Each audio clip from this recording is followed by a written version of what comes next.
ਜੀ, ਖ਼ਵਾਤੀਨ ਹਜ਼ਰਾਤ, ਇਹ ਅੱਜ ਮੇਰੀ ਖੁਦ ਨਵਿਸ਼ਤ ਦੀ 19ਵੀਂ ਜਿਹੜੀ ਕਿਸ਼ਤ ਹੈਗੀ ਹੈ। ਔਰ ਮੈਂ ਤੁਹਾਨੂੰ ਪਿਛਲੀ ਕਿਸ਼ਤ ਵਿੱਚ ਦੱਸਿਆ ਸੀ ਕਿ ਮੈਂ 1970 ਦੇ ਵਿੱਚ ਪਹੁੰਚ ਗਿਆ ਔਰ ਕਰਾਚੀ ਗਏ ਨੂੰ ਮੈਨੂੰ 1 ਸਾਲ ਹੋ ਗਿਆ ਸੀ। ਮੈਂ 7ਵੀਂ ਤੇ 6ਵੀਂ ਯਾਨੀ ਸ਼ਸ਼ਮ ਤੇ ਹਫਤਮ ਇਹਦਾ ਇਕੱਠਾ ਇਮਤਿਹਾਨ ਦੇ ਕੇ ਤੇ ਮੈਂ ਕਰ ਲਿਆ ਪਾਸ। ਤੇ ਉਸ ਤੋਂ ਬਾਅਦ ਜਦੋਂ ਹਸ਼ਤਮ ਚ ਮੇਰਾ ਦਾਖਲਾ 8ਵੀਂ ਚ ਹੋਇਆ ਤੇ ਪਹਿਲੋਂ ਅਲੀਮੀਆ ਬॉयਜ਼ ਸਕੂਲ ਸੀ ਤੇ ਉਸ ਤੋਂ ਬਾਅਦ ਵਸਤਾਨੀਆ ਸਕੂਲ ਸੀ ਨਾਜ਼ਮਾਬਾਦ ਨੰਬਰ 7 ਦੇ ਕਰੀਬ। ਔਰ ਉਹ ਮੈਂ ਤੁਹਾਨੂੰ ਅੱਗੇ ਜ਼ਿਕਰ ਕੀਤਾ ਹੈ ਕਿ ਇੱਕ ਫਿਰ ਜ਼ਫਰ ਸਟੋਰਸ ਦੇ ਨਾਂ ਤੋਂ ਮੇਰੇ ਵੱਡੇ ਭਾਈਆਂ ਨੇ ਦੁਕਾਨ ਬਣਾ ਲਈ ਮੇਰੇ ਨਾਂ ਤੇ। ਔਰ ਉਹ ਮੇਰੇ ਤੋਂ ਵੱਡੇ ਜਿਹੜੇ ਜ਼ਕਾਉल्ला ਮਰਹੂਮ ਅੱਲਾਹ ਤਾਲਾ ਕਰੋੜਾਂ ਰਹਿਮਤਾਂ ਕਰੇ, ਉਸ ਦੁਕਾਨ ਦੇ ਵਿੱਚ ਉਹ ਹੀ ਜ਼ਿਆਦਾ ਉਹ ਚਲਾਉਂਦੇ ਸੀ। ਇਹ ਉਹਨਾਂ ਦਾ ਹੀ ਬਿਜ਼ਨਸ ਸੀ। ਲੇਕਿਨ ਜ਼ਾਹਿਰ ਹੈ ਕਿ ਇਹ ਹੈ ਤੇ ਜੁਆਇੰਟ ਬਿਜ਼ਨਸ ਸੀ ਸਾਡੇ ਭਰਾਵਾਂ ਸਾਰਿਆਂ ਦਾ ਹੀ। ਉਹ ਵੱਡੇ ਜਿਹੜੇ ਨੇ ਸਟੇਟ ਬੈਂਕ 'ਚ ਨੌਕਰੀ ਕਰਦੇ ਹਨ ਦੋਨੋਂ, ਤੇ ਭਾਈ ਜ਼ਕਾਉल्ला ਸਾਹਿਬ ਇਹ ਕਾਰੋਬਾਰ ਵਿੱਚ ਸਟੋਰਸ ਤੇ ਬੈਠਦੇ ਹਨ। ਤੇ ਮੈਂ ਵੀ ਉਹਨਾਂ ਦੀ ਮੁਆਵਨਤ ਵਾਸਤੇ ਕਦੀ ਜਾ ਕੇ ਬਹਿ ਜਾਂਦਾ ਸਾਂ। ਬਹਰਲ ਇਹ 70 ਦਾ ਟਾਈਮ ਜਿਸ ਵੇਲੇ ਹਸ਼ਤਮ ਚ ਮੈਂ ਦਾਖਲ ਹੋਇਆ ਤੇ ਉਹ ਮਿਡਲ ਸਟੈਂਡਰਡ ਐਗਜ਼ਾਮੀਨੇਸ਼ਨ ਉਹਨੂੰ ਕਹਿੰਦੇ ਨੇ। ਉਹ ਮਿਡਲ ਸਟੈਂਡਰਡ ਐਗਜ਼ਾਮੀਨੇਸ਼ਨ ਜਿਸ ਵੇਲੇ ਹੋਇਆ ਤੇ ਬੜੀ ਖੂਬਸੂਰਤ ਯਾਦਾਂ ਨੇ ਉਸ ਵਕਤ ਦੀਆਂ। ਇੱਕ ਸਾਡੇ ਨਾਲ ਹਯਾਤ ਅਹਿਮਦ ਸ਼ਤਾਰੀ ਹੁੰਦਾ ਸੀ ਸਟੂਡੈਂਟ, ਤੇ ਉਹਨੇ ਸਕੂਲ ਦੇ ਵਿੱਚ ਐਕਸਟਰਾ ਕਰਿਕੂਲਰ ਐਕਟੀਵਿਟੀਜ਼ ਦੇ ਵਿੱਚ ਮੈਨੂੰ ਵੀ ਕੋਈ ਮਾੜਾ ਚੰਗਾ ਮੌਕਾ ਮਿਲ ਜਾਂਦਾ ਸੀ। ਉਹ ਮੈਨੂੰ ਬੜਾ ਇੰਪ੍ਰੈਸਿਵ ਨਾਤ ਪੜ੍ਹਦੇ ਹੁੰਦੇ ਸਨ ਕਿ ਅਸੁਬਹ ਬਦਾ ਮਿਨ ਤੌਲਾਤੇ ਹੀ। ਬੜੀ ਅੱਛੀ ਇਹ ਜਿਹੜਾ ਇਹ ਪੜ੍ਹਦੇ ਹੁੰਦੇ ਸਨ ਨਾਤ। ਉਹ ਹਯਾਤ ਸ਼ਤਾਰੀ ਸਾਹਿਬ ਮੇਰੇ ਕਲਾਸ ਫੈਲੋ ਸਨ। ਔਰ ਉਸ ਤੋਂ ਬਾਅਦ ਵੀ ਉਹ ਬੜੀ ਦੇਰ ਇਹ ਨਾਤਾਂ ਜਿਹੜੀਆਂ ਨੇ ਉਹ ਪੜ੍ਹਦੇ ਰਹੇ। ਪਰ ਜਿਹੜਾ ਮਿਡਲ ਸਟੈਂਡਰਡ ਦਾ ਐਗਜ਼ਾਮ ਸੀ ਉਹ ਜਿਹੜਾ ਮੈਂ ਪਾਸ ਕਰ ਲਿਆ। ਮੀਨਵਾਈਲ ਇਹਨਾਂ ਹੀ ਦਿਨਾਂ ਦੇ ਵਿੱਚ ਤੁਹਾਨੂੰ ਮੈਂ ਦੱਸਿਆ ਕਿ ਜਿਹੜੀ ਸਿਆਸੀ ਬੁਹਰਾਨ ਜਾਂ ਸ਼ੋਰਸ਼ ਹੈ ਉਹ 70 ਦੇ ਵਿੱਚ ਸ਼ੁਰੂ ਹੋਈ। ਤੇ ਉਹ ਸ਼ੁਰੂ ਹੁੰਦੀ ਹੁੰਦੀ ਜਿਸ ਵੇਲੇ ਇਲੈਕਸ਼ਨ ਹੋ ਗਏ 70 ਦੇ ਵਿੱਚ, ਤੇ ਇਸ ਜਿਹੜਾ ਸਿਆਸੀ ਬੁਹਰਾਨ ਨੇ ਜਿਹੜਾ ਜਨਮ ਲਿਆ ਸੀ ਕੁਛ 1969 ਤੋਂ ਸ਼ੁਰੂ ਹੋ ਗਿਆ ਸੀ। ਇਹ ਬਹੁਤ ਬਦਤਰੀਨ ਸੂਰਤ ਹਾਲ ਹੋ ਗਈ ਮਸ਼ਰਕੀ ਪਾਕਿਸਤਾਨ ਵਿੱਚ ਵੀ ਔਰ ਮਗਰਬੀ ਪਾਕਿਸਤਾਨ ਵਿੱਚ ਵੀ। ਇੱਥੇ ਮਗਰਬੀ ਪਾਕਿਸਤਾਨ ਚੋਂ ਕਿ ਅਸੀਂ ਵੇਖਣਾ ਹੁੰਦੇ ਸੀ ਕਰਫਿਊ ਲੱਗ ਜਾਣੇ, ਦੁਕਾਨਾਂ ਬੰਦ ਹੋ ਜਾਣੀਆਂ। ਔਰ ਉਹ 24 ਘੰਟੇ ਦੇ ਵਿੱਚ ਕੋਈ ਘੰਟਾ 2 ਘੰਟੇ ਉਹਨਾਂ ਨੇ ਟਾਈਮ ਦੇਣਾ। ਕਰਫਿਊ ਦੀ ਗੋਲੀ ਦਾ ਆਰਡਰ ਹੁੰਦਾ ਸੀ ਕਿ ਜਿਹੜੇ ਅਗਰ ਅਮਨੋ ਅਮਾਨ ਚ ਖਰਾਬੀ ਪੈਦਾ ਕੀਤੀ ਤਾਂ ਉਹਨੂੰ ਸ਼ੂਟ ਕਰਨ ਦਾ ਡਾਇਰੈਕਟ ਆਰਡਰ ਹੁੰਦਾ ਸੀ। ਔਰ ਉਹਦੇ ਵਿੱਚ ਫਿਰ 1 ਘੰਟਾ ਸਵੇਰ ਜਾਂ 2 ਘੰਟੇ ਸਵੇਰ ਜਾਂ 2 ਘੰਟੇ ਸ਼ਾਮ ਇਸ ਤਰ੍ਹਾਂ ਜਿਹੜਾ ਉਹ ਆਪਣਾ ਘਰ ਦਾ ਖਾਣ ਪੀਣ ਦਾ ਸਮਾਨ ਲਿਆਉਣ ਦੀ ਇਜਾਜ਼ਤ ਹੁੰਦੀ ਸੀ।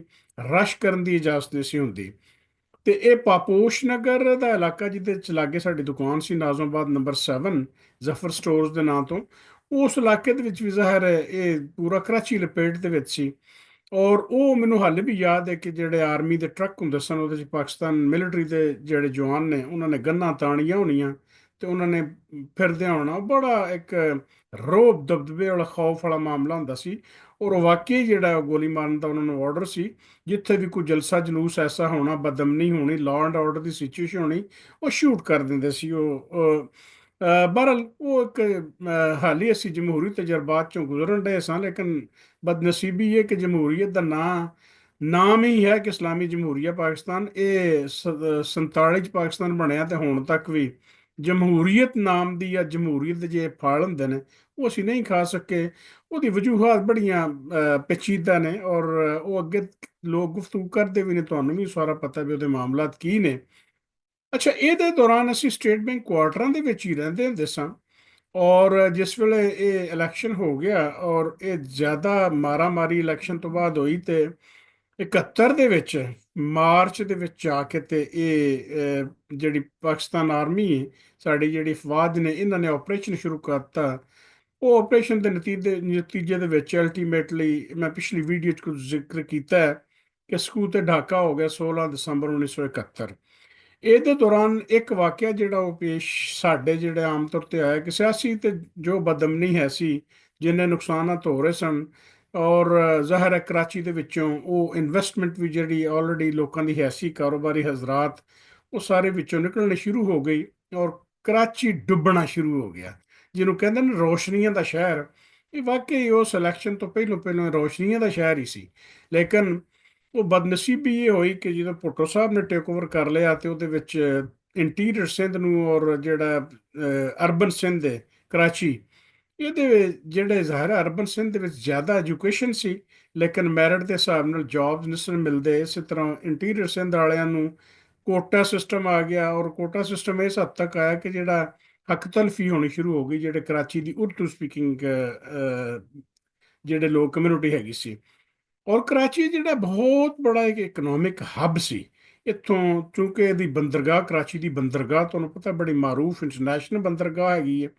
ਫਿਰ ਇੱਥੇ ਜਿਹੜੇ ਰਿਜ਼ੋਰਟਸ ਹਨ, ਜਿਹੜੇ ਕਿ ਫਿਰਨ ਟੁਰਨ ਦੀ ਜਗ੍ਹਾ ਸੀ, ਜਿਹੜੇ ਕਿ ਜਿੱਥੇ ਸਿਆਹ ਆਉਂਦੇ ਹੁੰਦੇ ਸਨ। ਕਲਿਫਟਨ ਸਾਹਲੇ ਸਮੁੰਦਰ ਸੀ, ਬਹੁਤ ਬਿਹਤਰੀਨ ਸੀ, ਉਦੋਂ ਸਾਫ ਸੁਥਰਾ ਸੀ। ਇਸੇ ਤਰ੍ਹਾਂ ਪੈਰਾਡਾਈਜ਼ ਪੁਆਇੰਟ ਜਿਹੜਾ ਉਹ ਸਾਹਲੇ ਸਮੁੰਦਰ ਸੀ, ਔਰ ਹੌਕਸ ਬੇ ਇਹ ਸਾਹਲੇ ਸਮੁੰਦਰ ਸੀ। ਇਹ ਤਿੰਨ ਚਾਰ ਐਸੀਆਂ ਜਗ੍ਹਾ ਸਨ ਜਿਹੜੀਆਂ ਕਿ ਪੂਰੀ ਦੁਨੀਆ ਇਹਨਾਂ ਨੂੰ ਵੇਖਣ ਆਉਂਦੀ ਸੀ। ਔਰ ਕਰਾਚੀ ਦੇ ਵਿੱਚ ਮੈਂ ਜਿਵੇਂ ਅੱਗੇ ਅਰਜ਼ ਕੀਤਾ, ਡਬਲ ਡੈਕਰ ਬੱਸਾਂ, ਟਰਾਮਾਂ ਵਗੈਰਾ ਚੱਲਦੀਆਂ ਸਨ। ਇਹ ਸਾਡੀ ਬਦਕਿਸਮਤੀ ਕਿ 70 ਦੇ ਇਲੈਕਸ਼ਨ ਤੋਂ ਬਾਅਦ ਇਹ ਜਿਹੜੀ ਸਿਆਸੀ ਖਿੰਚਾ ਤਾਣੀ ਔਰ ਵਿੱਚ ਇਹਦੇ ਸਾਰੇ ਜਿਹੜੇ ਸਟੇਕ ਹੋਲਡਰ ਸਨ, ਮੁਲਵਸ ਸਨ, ਇਹਨਾਂ ਨੇ ਤਬਾਹ ਕਰਕੇ ਰੱਖਤਾ ਉਸ ਇਲਾਕੇ ਦੇ ਅਮਨ ਨੂੰ। ਔਰ ਅਹਿਸਾਸੇ ਮਹਿਰੂਮੀ ਜਿਹੋ ਜਿਹਾ ਮਸ਼ਰਕੀ ਪਾਕਿਸਤਾਨ ਵਿੱਚ ਸੀ, ਉਹ ਕੰਮ ਸ਼ੁਰੂ ਹੋ ਗਿਆ ਇੱਥੇ ਵੀ, ਸਿੰਧ ਦੇ ਵਿੱਚ ਵੀ, ਯਾਨੀ ਪਾਕਿਸਤਾਨ ਦੇ ਵਿੱਚ ਵੀ। ਇੱਥੇ ਉਰਦੂ ਸਪੀਕਿੰਗ ਤੋਂ ਕੰਮ ਸ਼ੁਰੂ ਹੋਇਆ ਤੇ ਫਿਰ ਤਸਬ ਫੈਲਦਾ ਫੈਲਦਾ ਫੈਲਦਾ ਜਿਹੜੀ ਸੂਰਤ ਹਾਲ 'ਚ ਅੱਜ ਅਸੀਂ ਬੈਠੇ ਹਾਂ ਕਿ ਪਾਕਿਸਤਾਨੀ ਅਸੀਂ ਘੱਟ ਹਾਂ ਤੇ ਪਠਾਨ ਤੇ ਸਿੰਧੀ ਤੇ ਪੰਜਾਬੀ ਤੇ ਬਲੋਚੀ ਅਸੀਂ ਬਹੁਤੇ ਹਾਂ। ਇਹ ਐਥਨਿਕ ਬੈਕਗਰਾਉਂਡਸ ਐਸੀਆਂ ਨੇ ਕਿ ਜਿਹੜੀਆਂ ਜ਼ਾਹਿਰ ਜਮਹੂਰੀ ਕੁਵਤਾਂ ਨੂੰ ਜਦੋਂ ਮੌਕਾ ਨਹੀਂ ਮਿਲਦਾ, ਗੈਰ ਜਮਹੂਰੀ ਕੁਵਤਾਂ ਅੱਗੇ ਆਉਂਦੀਆਂ ਨੂੰ। ਜਦੋਂ ਵੀ ਗੈਰ ਜਮਹੂਰੀ ਕੁਵਤਾਂ ਆਉਂਦੀਆਂ ਨੇ, ਵਕਤੀ ਤੌਰ ਤੇ ਕੋਈ ਰਿਲੀਫ ਲੋਕਾਂ ਨੂੰ ਮਿਲ ਜਾਂਦਾ ਹੋਵੇ, but in the long run ਉਹ ਜਮਹੂਰੀਅਤਾਂ ਜਿਹੜੇ ਗੈਰ ਜਮਹੂਰੀ ਲੋਕ ਨੇ ਉਹ ਤਬਾਹ ਕਰ ਦਿੰਦੇ ਨੇ, ਮੁਲਕ ਨੂੰ ਨਫ਼ਰਤਾਂ ਜਨਮ ਲੈਂਦੀਆਂ ਨੇ।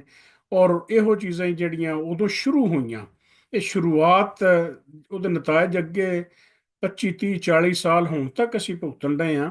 ਲੇਕਿਨ ਉਸ ਵਕਤ ਦੀ ਲੀਡਰਸ਼ਿਪ ਦੇ ਇਹ ਤਬਾਹਕੁਨ ਫੈਸਲੇ ਸਨ ਜਿਨ੍ਹਾਂ ਨੇ ਕਿ ਜਮਹੂਰੀਅਤ ਨੂੰ ਜਿਹੜੀ ਮਾੜੀ ਚੰਗੀ ਹੈ ਸੀ ਉਹਨੂੰ ਡੀਰੇਲ ਕੀਤਾ।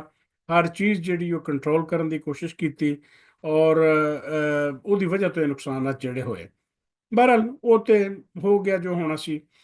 ਇਹਦੇ ਵਿੱਚ 1971 ਦੇ ਵਿੱਚ ਜੀ, ਕਿਉਂਕਿ ਮੈਂ ਦੱਸਿਆ ਕਿ ਵੱਡੇ ਭਾਈ ਦੋਨੋਂ ਜਿਹੜੇ ਨੇ ਇਹ ਮੇਰੇ ਸਟੇਟ ਬੈਂਕ ਵਿੱਚ ਕੰਮ ਕਰਦੇ ਹਨ। ਮੁਹੰਮਦ ਅਸਲਮ ਸਾਹਿਬ ਅੱਜ ਕੱਲ੍ਹ ਉਹ ਮੁਲਤਾਨ ਸੈਟਲ ਨੇ, ਔਰ ਸਨਾਉल्ला ਸਾਹਿਬ ਮਰਹੂਮ ਜਿਹੜੇ ਉਹਨਾਂ ਤੋਂ ਛੋਟੇ ਸਨ, ਉਹ ਜਿਹੜੇ ਨੇ ਉਹ ਵੀ ਇਕੱਠੇ ਉੱਥੇ ਜੌਬ ਕਰਦੇ ਸਨ। ਤੇ ਇਹ 1971 ਦੇ ਵਿੱਚ ਸੈਪਟੰਬਰ ਦੇ ਵਿੱਚ ਇਹ ਭਾਈਜਾਨ ਜਿਹੜੇ ਸਨਾਉल्ला ਸਾਹਿਬ ਨੇ, ਇਹਨਾਂ ਨੇ ਜਿਹੜਾ ਔਰ ਭਾਈ ਵੱਡੇ ਸਾਹਿਬ ਨੇ ਫੈਸਲਾ ਕੀਤਾ, ਇਹਨਾਂ ਦੀ ਨੋਮੀਨੇਸ਼ਨ ਹੋਈ ਵੱਡੇ ਭਾਈ ਦੀ ਸਟੇਟ ਬੈਂਕ ਆਫ ਪਾਕਿਸਤਾਨ ਵੱਲੋਂ CMIBP DIBP ਗਾਲਬਨ, ਕਿਉਂਕਿ ਬੈਂਕਿੰਗ ਦੇ ਡਿਪਲੋਮੇ ਸਨ, ਉਹਨਾਂ ਵਾਸਤੇ ਇਹਨਾਂ ਦੀ ਸਕਾਲਰਸ਼ਿਪ ਇਹਨਾਂ ਨੂੰ ਮਿਲਿਆ ਔਰ ਸਟੇਟ ਬੈਂਕ ਵੱਲੋਂ ਮਿਲਿਆ ਉਹ ਕਿ ਤੁਸੀਂ ਜਾਣਾ ਤੇ ਜਾ ਕੇ ਗਵਰਨਮੈਂਟ ਵੱਲੋਂ ਇਹ ਕੋਰਸਿਸ ਕਰਕੇ ਆਓ।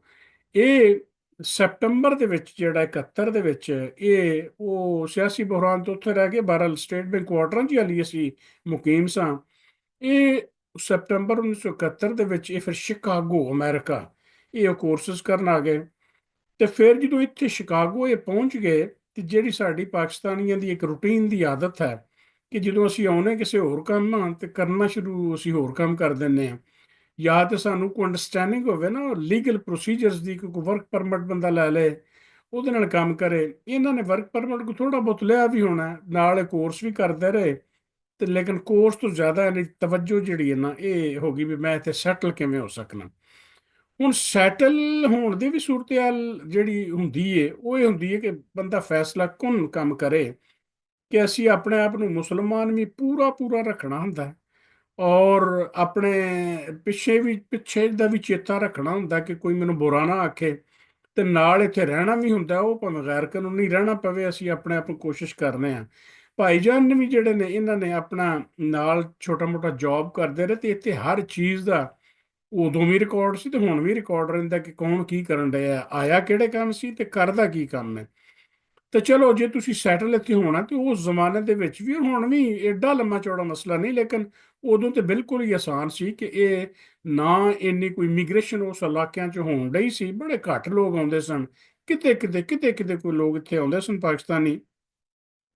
ਔਰ ਇੱਥੋਂ ਦੇ ਜਿਹੜੇ ਲੋਕ ਨੇ ਉਹਨਾਂ ਨੂੰ ਤਾਂ ਜ਼ਾਹਿਰ ਹੈ ਕੋਈ ਇਹਨਾਂ ਤੇ ਕੋਈ ਜੱਟ ਰਾਈ ਗੁੱਜਰ ਰਾਜਪੂਤ ਹਿੰਦੂ ਸਿੱਖ ਮੁਸਲਮਾਨ ਇਹ ਧਰੌਲਾ ਕੋਈ ਨਹੀਂ ਹੁੰਦਾ। ਇੱਥੇ ਦੀ ਖੁਆਤੀਨ ਹੁੰਦੀਆਂ ਵੀ ਐ ਸਨ, ਜ਼ਾਹਿਰ ਗੋਰੀਆਂ ਸ਼ਾਦੀ ਕਰ ਵੀ ਲੈਂਦੀਆਂ ਸਨ। ਭਾਈ ਜਾਨ ਨੂੰ ਵੀ ਇਹੋ ਜਿਹੇ ਮੌਕੇ ਮੁਯੱਸਰ ਸਨ। ਤੇ ਅੱਲਾ ਦੇ ਨੇਕ ਬੰਦੇ ਨੇ, ਕੋਈ ਗੁਨਾਹ ਵਾਲੇ ਪਾਸੇ ਨਹੀਂ, ਲੇਕਿਨ ਨਿਕਾਹ ਕਰਨ ਚ ਕਿਹੜਾ ਐਸਾ ਜੁਰਮ ਸੀ। ਵੀ ਪਹਿਲੇ ਸਾਡੇ ਭਾਬੀ ਮੁਹਤਰਮਾ ਜਿਹੜੇ ਐ ਸਨ, ਉਹ ਵੈਸੇ ਹੀ ਮੈਡੀਕਲੀ ਠੀਕ ਨਹੀਂ ਸਨ ਹੈਗੇ।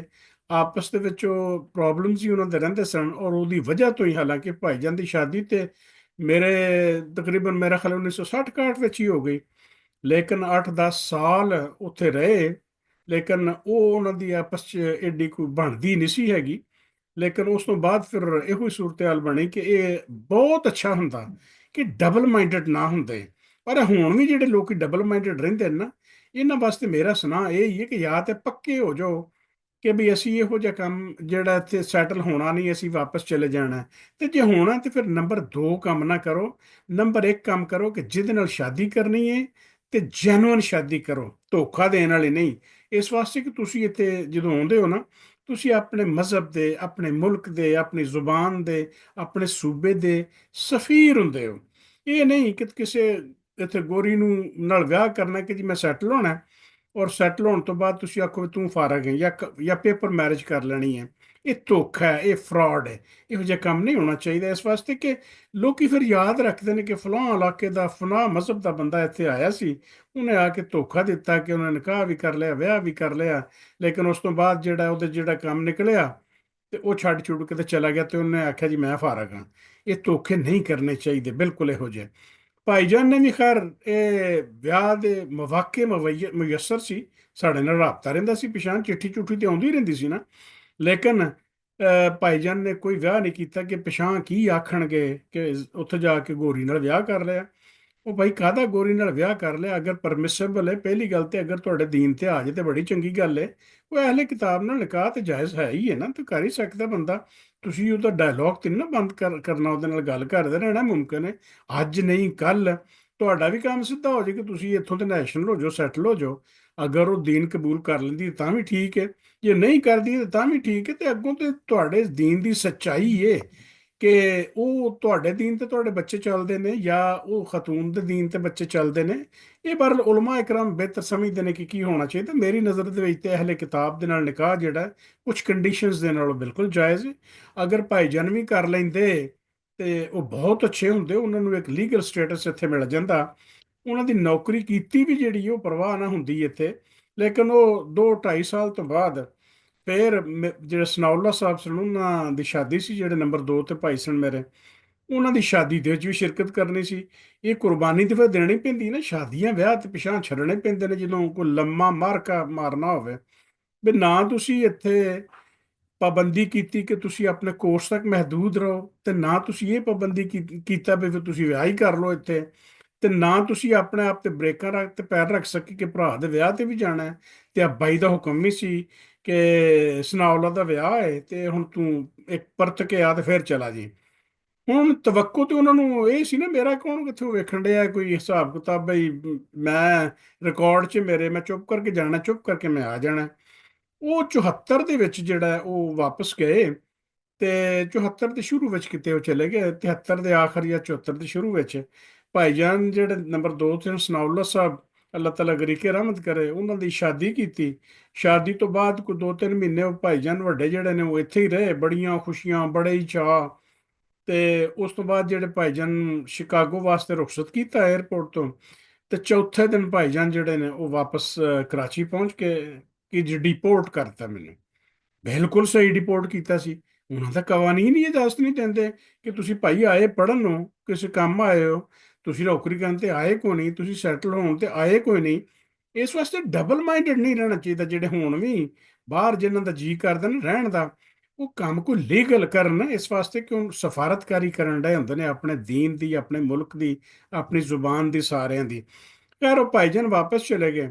ਹੁਣ ਇਹਦੇ ਦੌਰਾਨ ਅਸੀਂ ਭਾਈਜਾਨ ਜਦੋਂ ਅਮਰੀਕਾ ਸਨ ਨਾ ਵੱਡੇ, ਇਹਨਾਂ ਦੀ ਅਦਮ ਮੌਜੂਦਗੀ 'ਚ ਅਸੀਂ ਵੀ ਉੱਥੋਂ ਜਿਹੜਾ ਨਾ ਸਟੇਟ ਬੈਂਕ ਕੁਆਰਟਰਸ ਨੂੰ ਛੱਡ ਕੇ, ਤੇ ਪਹਾੜੀ ਦੀ ਇੱਕ ਸਾਈਡ ਜਿਹੜਾ ਨਾ ਹੈਗਾ ਸੀ ਸਟੇਟ ਬੈਂਕ ਦੇ ਕੁਆਰਟਰ, ਤੇ ਦੂਸਰੀ ਸਾਈਡ ਤੇ ਕਸਬਾ ਕਲੋਨੀ ਸੀ, ਉਹ ਆਬਾਦ ਹੋ ਰਹੀ ਸੀ, ਜਿਹਦੇ ਵਿੱਚ ਜ਼ਿਆਦਾ ਪਠਾਨ ਔਰ ਪੰਜਾਬੀ ਜਿਹੜੀ ਪੋਪੂਲੇਸ਼ਨ ਜ਼ਿਆਦਾ ਸੀ।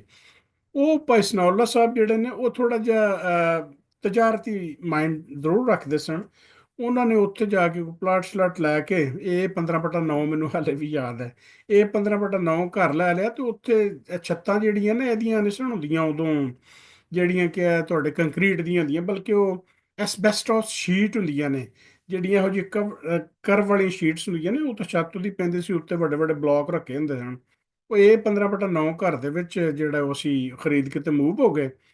ਤੇ ਮੀਨਵਾਈਲ ਇਹਨਾਂ ਨੇ ਪਲਾਟ E101, ਇਹ ਉਹ ਵੀ ਕਸਬਾ ਕਲੋਨੀ ਦੇ ਬਲਾਕ ਦੇ ਵਿੱਚ ਸੀ। ਇਹ A 15/9 ਸੀ, ਉਹ E101 ਸੀ। E101 ਦੇ ਵਿੱਚ ਕੋਨੇ ਦਾ ਪਲਾਟ ਲੈ ਲਿਆ। ਉੱਥੋਂ ਤੇ ਗਜ਼ਾਂ ਦੇ ਹਿਸਾਬ ਨਾਲ ਹੁੰਦੇ ਨੇ, ਬਾਹਰ ਲਓ 5 ਮਰਲੇ ਦਾ ਕਹਿ ਲਓ ਤੁਸੀਂ ਪਲਾਟ, ਉਹ ਲੈ ਕੇ ਤੇ ਉੱਥੇ ਘਰ ਬਣਾਉਣਾ ਸ਼ੁਰੂ ਕਰਤਾ। ਮੈਨੂੰ ਯਾਦ ਚੰਗੀ ਤਰ੍ਹਾਂ ਕਿ 8 ਰੁਪਏ ਦੀ ਬੋਰੀ ਸੀਮੈਂਟ ਦੀ ਹੁੰਦੀ ਸੀ ਉਦੋਂ। ਤੇ ਉਹ ਪੂਰਾ ਦਿਨ ਜ਼ਾਹਰ ਹੈ ਉਹਨਾਂ ਦਿਨਾਂ ਦੇ ਵਿੱਚ ਮੈਂ ਮੈਟ੍ਰਿਕ ਦੇ ਵਿੱਚ 9th 10th ਵਿੱਚ, ਮੈਂ ਅੱਗੋਂ 9th ਵਿੱਚ ਕਹਿ ਲਓ ਤੁਸੀਂ, ਜਾਂ 10th ਵਿੱਚ ਚੱਲਣ ਡਿਆ ਸੀ ਕੰਮ ਮੇਰਾ ਉਸੇ ਵਸਤਾਨੀਆ ਸਕੂਲ ਦੇ ਵਿੱਚ ਹੀ। ਮੈਂ ਪੜ੍ਹਨਾ ਵੀ ਹੁੰਦਾ ਸੀ, ਨਾਲ ਮੈਂ ਨਿਗਰਾਨੀ ਵੀ ਕਰਨਾ ਹੁੰਦਾ ਸੀ ਕਿ ਕੀ ਹੋਣ ਡਿਆ ਇੱਥੇ ਤੇ ਕੀ ਨਹੀਂ। ਤੇ ਜ਼ਫਰ ਸਟੋਰ ਬੰਦ ਕਰਕੇ ਨਾ, ਜਦੋਂ E101 ਘਰ ਸਾਡਾ ਤਿਆਰ ਹੋ ਗਿਆ 2 ਮੰਜ਼ਲਾ, ਤੇ ਇਹਦੇ ਥੱਲੇ 2 ਦੁਕਾਨਾਂ ਵੱਡੀਆਂ, ਜਿਹੜੀਆਂ ਜ਼ਫਰ ਸਟੋਰਸ ਨੂੰ ਪਿੱਛੋਂ ਛੱਡਤਾ ਪਾਪੋਸ਼ ਵਾਲੇ ਨੂੰ, ਪਾਪੋਸ਼ ਨਗਰ ਵਾਲੇ ਨੂੰ, ਇੱਥੇ ਆ ਕੇ ਅਬਾਸੀ ਕਰਿਆਨਾ ਸਟੋਰ ਦੇ ਨਾਂ ਤੋਂ ਭਾਈ ਜ਼ਕਾਉਲਾ ਨੇ ਜਿਹੜਾ ਉਹ ਕੰਮ ਸ਼ੁਰੂ ਕਰ ਲਿਆ। ਔਰ ਇਹ ਅਬਾਸੀ ਕਰਿਆਨਾ ਸਟੋਰ ਮੈਨੂੰ ਚੰਗੀ ਤਰ੍ਹਾਂ ਯਾਦ ਹੈ ਕਿ ਪੈਸੇ ਕਿੱਥੇ ਹੁੰਦੇ ਸਨ, ਬੜਾ ਔਖਾ ਕੰਮ ਹੁੰਦਾ ਸੀ।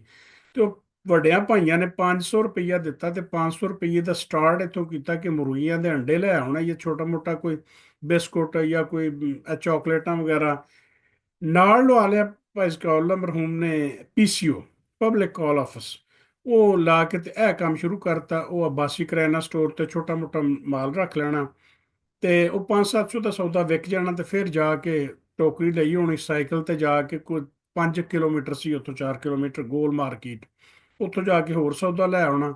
ਜਾਂ ਫਿਰ ਰਸਤੇ 'ਚ ਆਉਂਦਾ ਸੀ ਬਨਾਰਸ, ਉਹ ਹਾਲੇ ਵੀ ਬਨਾਰਸ, ਉਹ ਪਠਾਣਾ ਦਾ ਇਲਾਕਾ ਸਾਰਾ, ਉੱਥੋਂ ਸੌਦਾ ਸੂਤ ਲਿਆ ਕੇ ਤੇ ਉੱਥੇ ਰੱਖ ਲੈਣਾ ਦੁਕਾਨ 'ਚ। ਬੜੀ ਤਗੋ ਦੋ, ਬੜੀ ਮਿਹਨਤ, ਬੜੀ ਕੋਸ਼ਿਸ਼ ਦੇ ਨਾਲ ਜਿਹੜਾ ਇਹ ਕੰਮ ਕੀਤਾ। ਔਰ ਇਹ ਮੈਨੂੰ ਯਾਦ ਹੈ ਕਿ ਉਹ ਮੈਟ੍ਰਿਕ ਦੇ ਇਮਤਿਹਾਨ ਉਹਨਾਂ ਦਿਨਾਂ ਵਿੱਚੋਂ ਹੋਣ ਡਏ ਹਨ 1973, ਜਦੋਂ ਇਹਨਾਂ ਨੇ ਦੁਕਾਨ ਸ਼ੁਕਾਨ ਸ਼ੁਰੂ ਕੀਤੀ ਹੈ। ਇੱਕ ਵੱਡਾ ਸਾਰਾ ਟੇਬਲ ਹੁੰਦਾ ਸੀ ਸਾਡੇ ਕੋਲ, ਉਹ ਛੱਤ ਦੇ ਉੱਤੇ ਜਿਹੜਾ ਨਾ ਟੇਬਲ, ਹੋਰ ਕਿਤੇ ਰਸ਼ ਹੁੰਦਾ ਸੀ, ਹੋਰ ਇਹਨਾਂ ਦੇ ਜਿਹੜੇ ਕੋਈ ਪੰਜਾਬ ਚੋਂ ਗਏ, ਕੋਈ ਹੋਰ ਬੈਠੇ ਉੱਠੇ ਲੋਕ ਸਨ, ਸ਼ੋਰ ਸ਼ੁਰੂ ਕਰਦੇ ਹਨ। ਤੇ ਮੈਂ ਉਹ ਮੇਜ਼ ਵੱਡਾ ਇੱਕ ਹੁੰਦਾ ਸੀ ਜਿਵੇਂ ਡਾਈਨਿੰਗ ਟੇਬਲ ਹੁੰਦਾ, ਉਹਦੇ ਥੱਲੇ ਬਲਬ ਦਾ ਬੰਦੋਬਸਤ ਕਰਕੇ, ਥੱਲੇ ਦਰੀ ਜੀ ਵਿਛਾ ਕੇ ਨਾ, ਤੇ ਮੈਂ ਉਹਦੇ ਵਿੱਚ ਥੱਲੇ ਬਹਿ ਕੇ ਤੇ ਪੜ੍ਹਦਿਆਂ ਪੁੜ੍ਹਦਿਆਂ ਰਹਿਣਾ। ਤੇ ਮੈਨੂੰ ਜਿਹੜਾ ਮੇਰੇ ਚੋਇਸ ਦੇ ਸਬਜੈਕਟ ਹੁੰਦਾ ਸੀ ਨਾ, ਇਹ ਫਿਜ਼ਿਕਸ ਤੇ ਬਾਇਓਲੋਜੀ, ਮੈਨੂੰ ਬੜਾ ਇਹਨਾਂ ਨਾਲ ਹੁੰਦਾ। ਤੇ ਸਭ ਤੋਂ ਜਿਹੜਾ ਮੈਂ ਚਾਲੂ ਇਨਸਾਨ ਪੜ੍ਹਨ ਤੋਂ, ਇਹ ਕੈਮਿਸਟਰੀ ਸੀ। ਮੈਂ ਬੜਾ ਹੀ ਕਮਜ਼ੋਰ ਸਾਂ ਕੈਮਿਸਟਰੀ ਤੇ, ਮੈਨੂੰ ਇਹਦੀ ਸਮਝ ਆਉਂਦੀ ਹੀ ਕੋਈ ਨਹੀਂ ਸੀ, ਔਰ ਇਹ ਹਾਲੇ ਤੱਕ ਵੀ ਨਹੀਂ ਮੈਨੂੰ ਆਉਂਦੀ। ਲੇਕਿਨ ਫਿਜ਼ਿਕਸ ਬਾਇਓਲੋਜੀ ਮੈਥ ਹੀ ਮੇਰਾ ਚੰਗਾ ਸੀ, ਇਹ ਬਿਹਤਰ ਸੀ। ਖੈਰ, ਉਹਨਾਂ ਦਿਨਾਂ ਵਿੱਚ ਤੇ ਇੰਨੇ ਨੰਬਰ ਹੁੰਦੇ ਹੀ ਨਹੀਂ ਸਨ ਜਿੰਨੇ ਹੁਣ ਦੁਨੀਆ ਲੈਣ ਡਈ ਏ। ਉਹ 571 ਨੰਬਰ ਮੇਰੇ 900 ਚੋਂ ਆਏ, ਤੇ ਮੈਂ ਮੈਟ੍ਰਿਕ ਕਰ ਗਿਆ। ਹੁਣ ਇਹ ਸਾਰੇ ਮੈਟਰ ਕਰਨ ਤੱਕ ਜਿਹੜੀ ਸੂਰਤ ਹਾਲ ਸੀ ਕਿ ਸਾਲ 'ਚ ਇੱਕ ਵਾਰੀ ਮੈਂ ਇੱਥੇ ਆਉਣਾ ਹੁੰਦਾ ਸਾਂ ਗਰਮੀਆਂ ਦੀਆਂ ਛੁੱਟੀਆਂ ਦੇ ਵਿੱਚ ਪਿੰਡ, ਕਿ ਕਰਾਚੀੋਂ ਚੱਲਣ, ਉਥੋਂ ਸ਼ਾਹੀਨ ਐਕਸਪ੍ਰੈਸ, ਚਨਾਬ ਐਕਸਪ੍ਰੈਸ ਤੇ ਆਉਣਾ, ਆ ਕੇ ਤੇ ਇੱਥੇ ਉਤਰਨਾ। ਇੱਥੇ ਝੰਗ ਤੇ ਗੋਜਰੇ ਤੇ ਝੰਗ ਲਾਰੀ ਚੱਲਦੀ ਹੁੰਦੀ ਸੀ, ਝੰਗ ਤੇ ਗੋਜਰੇ ਦੀ ਲਾਰੀ ਤੇ ਬਹਿਣਾ। ਆਦੇ ਵਾਲੇ ਅੱਡਾ ਰਾਹ ਚ ਆਉਂਦਾ ਸੀ, ਉੱਥੇ ਉਤਰ ਕੇ ਤੇ ਭੁੱਲਾ ਇੱਕ ਹੁੰਦਾ ਸੀ ਮੇਰੇ ਨਾਨਕਿਆਂ ਦੇ ਪਿੰਡ ਦਾ, ਤੇ ਉਹਨਾਂ ਦਾ ਟਾਂਗਾ ਹੁੰਦਾ ਸੀ। ਬੜਾ ਚੰਗਾ ਬੰਦਾ ਸੀ, ਬੜਾ ਬੀਬਾ ਬੰਦਾ ਸੀ। ਉਹ ਟਾਂਗਾ ਅੱਬਾ ਜੀ ਨੇ ਘੱਲਿਆ ਹੁੰਦਾ, ਤੇ ਮੈਂ ਟਾਂਗੇ ਤੇ ਬਹਿ ਕੇ ਤੇ ਉਹ ਨਹਿਰ ਸੀ ਸੂਆ, ਉਹਦੇ ਨਾਲ ਨਾਲ ਨਾਲ ਨਾਲ ਨਾਲ ਸਿੱਧਾ ਪਿੰਡ ਜਿਹੜਾ ਉਹ ਚਲੇ ਜਾਣਾ। ਉਹ 2 ਮਹੀਨੇ ਮੈਂ ਪਿੰਡ ਰਹਿਣਾ, ਤੇ ਉਸ ਤੋਂ ਬਾਅਦ ਜਿਹੜਾ ਉਹ ਜਿਹੜਾ ਵੀ ਟਾਈਮ ਵਾਪਸ ਮੈਂ ਕਰਾਚੀ ਆ ਜਾਣਾ, ਪੜ੍ਹਦੇ ਪੁੜ੍ਹਦੇ ਰਹਿਣਾ। ਤੇ ਇਹਦੇ ਵਿੱਚ ਮੈਂ ਅੱਗੇ ਵੀ ਤੁਹਾਨੂੰ ਦੱਸਿਆ ਸੀ ਇੱਕ ਦਿਨ ਕਿ ਛੋਟਿਆਂ ਹੁੰਦੀਆਂ ਗਲਤੀਆਂ ਤੇ ਹੁੰਦੀਆਂ ਹਨ ਨਾ, ਕਈ ਗਲਤੀਆਂ ਹੋ ਜਾਂਦੀਆਂ ਨੇ ਬੰਦੇ ਕੋਲ। ਕਈ ਐਸੀਆਂ ਚੀਜ਼ਾਂ ਹੁੰਦੀਆਂ ਨੇ ਜਿਹੜਾ ਬੰਦਾ ਇਰਾਦਾ ਨਾ ਵੀ ਹੋਵੇ, ਤੇ ਕਿਤੇ ਨਾ ਕਿਤੇ ਉਹ ਅਣਜਾਣਪਨ, ਉਹ ਭੋਲਾਪਨ, ਉਹ ਬੇਵਕੂਫੀ, ਜਾਣਦਿਆਂ ਹੋਇਆਂ ਔਰ ਅਣਜਾਣਿਆਂ ਵੀ, ਇਹੋ ਜਿਹੇ ਕੰਮ ਜਿਹੜੇ ਨੇ ਹੋ ਜਾਂਦੇ ਨੇ। ਤੇ ਉਹਦੇ ਵਿੱਚ ਵੀ ਮੈਨੂੰ ਖਾਸ ਤੌਰ ਤੇ ਜਿਹੜਾ ਉਹ ਦਸਤਖਤ ਦੁਸਤ ਕਰਨਾ ਹੁੰਦਾ ਹੈ ਨਾ, ਮੈਂ ਸਕੂਲ ਦੇ ਵਿੱਚ ਰਿਪੋਰਟਾਂ ਤੇ, ਜਿਹੜੀਆਂ ਸਹਿਮਾਈ ਰਿਪੋਰਟਾਂ ਹੁੰਦੀਆਂ ਹਨ, ਭਾਈ ਜਾਨ ਦੇ ਦਸਤਖਤ ਆਪੇ ਹੀ ਖੜਕੂ ਲੈਣਾ ਮੈਂ, ਉਹ ਜਿਸਲੇ ਕਰਨੇ ਤੇ ਜਿਸਲੇ ਛੁੱਟੀਆਂ ਤੋਂ ਵਾਪਸ ਬਾਅਦ ਆਉਣਾ, ਤੇ ਭਾਈ ਜਾਨ ਨੂੰ ਕੋਈ ਛੁੱਟੀਆਂ 'ਚ ਰਿਪੋਰਟ ਆ ਜਾਂਦੀ ਹੁੰਦੀ ਸੀ, ਉਹਨਾਂ ਵੇਖਣਾ ਵੀ ਇਹ ਦੱਸ ਤੇ ਮੈਂ ਨਹੀਂ ਕੀਤੇ, ਮੈਂ ਕਿਹਾ ਜੀ ਮੈਂ ਹੀ ਕੀਤੇ ਨੇ, ਤੇ ਉਹਨਾਂ ਫਿਰ ਚੰਗਾ ਲਿੱਤਰ ਪੌਲਾ ਕਰਨਾ, ਕੁੱਟਣਾ ਚੰਗਾ ਟਕਾ ਕੇ ਮੈਨੂੰ ਉਹਨਾਂ ਨੇ। ਪਰ ਅੱਲਾ ਉਹਨਾਂ ਦਾ ਭਲਾ ਕਰੇ, ਉਹਨੂੰ ਨਾ ਕੁੱਟਿਆ ਹੁੰਦਾ, ਉਹਨਾਂ ਮੈਨੂੰ ਅੰਗਰੇਜ਼ੀ ਨਾ ਪੜ੍ਹਾਈ ਹੁੰਦੀ, ਤੇ ਸੱਚੀ ਗੱਲ ਇਹ ਹੈ ਕਿ ਮੇਰਾ ਗਾਂਹ ਵਧਣਾ ਬਿਲਕੁਲ ਹੀ ਜਿਹੜਾ ਉਹ ਔਖਾ ਕੰਮ ਹੋ ਜਾਂਦਾ। ਤੇ ਇਸ ਦੌਰਾਨ ਫਿਰ ਮੈਂ ਤੁਹਾਨੂੰ ਹੁਣ ਦੱਸਿਆ ਵੀ ਇੱਕ ਘਰ ਵੀ ਬਣ ਗਿਆ। ਤੇ ਇਹ ਭਾਈਜਾਨ ਹੁਣ ਵੱਡੇ ਉਸ ਦੌਰਾਨ ਜ਼ਾਹਿਰ ਹੈ ਅਮਰੀਕਾ ਹੀ ਸਨ। ਅਮਰੀਕਾ ਤੋਂ ਜਿਸ ਵੇਲੇ ਵਾਪਸ ਦੱਸਿਆ ਮੈਂ ਕਿ 73 ਦੇ ਆਣ ਤੇ 74 ਚ ਆਏ, ਤੇ ਫਿਰ ਇਹ ਦੁਬਾਰਾ ਡਿਪੋਰਟ ਹੋ ਕੇ ਜਿਸ ਵੇਲੇ ਆਏ, ਉਸ ਵਕਤ ਤੋਂ ਬਾਅਦ ਜਿਹੜੀ ਅਗਲੀ ਸਟੋਰੀ ਹੈ ਕਿ ਉਦੋਂ ਐਂਟਰਪ੍ਰੇਨਿਓਰਸ਼ਿਪ ਕੀ ਕੀਤੀ, ਉਹ ਇਨਸ਼ਾਅੱਲਾ ਅਗਲੀ ਕਿਸ਼ਤ 'ਚ ਮੈਂ ਜ਼ਿਕਰ ਕਰਨਾ।